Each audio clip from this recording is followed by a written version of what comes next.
Nobody wants to lose 80 officers, but they cost us $14 million, and we had to cut over $42 million this year. We can't afford them.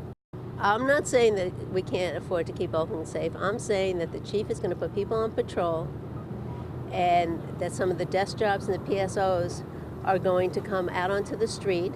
In November, we're going to go forward with several ballot initiatives. One is to sort of amend Measure Y that would let us keep the 63 officers without maintaining 739. And the other one is to look for more revenue.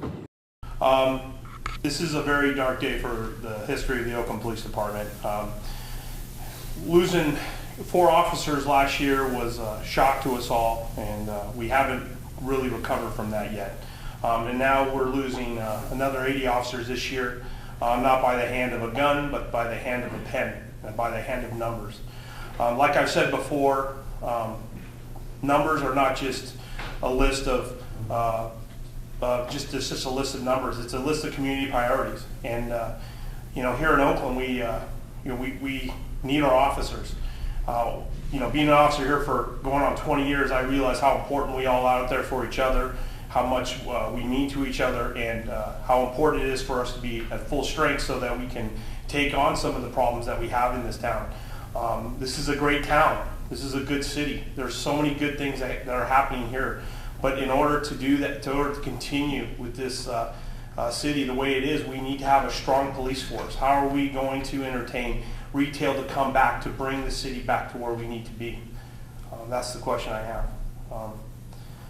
Myself, and I know Wendy, I have some personal stake in this. I was part of the team to hire all these police officers. Wendy's trained half of the academy. So I can tell you right now, we spend night and day for the last month when we found this out, that the city was going to adopt a budget to lay off 200 officers. Spend night and day, and I know some of the reporters out here, I've talked to you night and day as well, to try to avert this situation. We've done everything we possibly can. We know the pulse of our police officers. I can tell you now, last year we did a concession contract that was not easy. Our police officers voted that contract in by 90% of the membership to make sure that we didn't lose police officers. That means that officers last year gave up money to make sure we didn't lose police officers.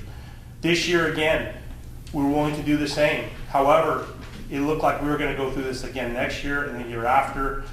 We're always willing to pay for our pensions. We're willing to go to a 2-tier retirement system. But this is much more than just the pension issue in this city. This is a lot about the financial crisis and management of the budget as well. So there's more than just the pension issue here. I'm going to go ahead and open up for questions now. Tom, yes. You guys offered 9%. You guys offered 2-tier. Did the city offer anything? What we wanted was, we did offer that, and what we wanted was a guarantee that we wouldn't go through this next year, the year after, or the year after. That's what we wanted. We want a guarantee for public safety. In the end, our hearts belong to this city. We do work here. We've been here for many years, and we do care. And we knew that the right thing to do was to keep our full force fully funded and fully strength, and that was to do. But in doing that, there was no guarantee that we would go through this exact same situation next year. I'm going to tell you this: that we had about 4 or 5 different offers, 4 or 5 different iterations of offers. And I don't want to get into specifics, but I will tell you this: we came off of our 3-year demand. I will tell you that. We moved off of our 3-year demand with some accommodation. So we moved off of our original position. They, frankly, had some baseline positions they would not move off of. What was it? The pension contribution. They wanted the full 9%, and we weren't about to give them the full 9% without a guarantee of a longer term. How far did you come off of 3 years? We came off of it sufficiently enough where we felt it was a good deal. You have to give up what you say you don't want to give up. None of this is good. This isn't preferable. I mean, the only thing I can tell you that has come out of this, while we're in negotiations, we all agreed and the city agreed, we have to resolve the problem. The city has an insurmountable financial challenge. The only thing I can tell you, Ken, is that what we have to do is work with the city to come up with a resolution in November, a ballot measure of some sort that will bring him back.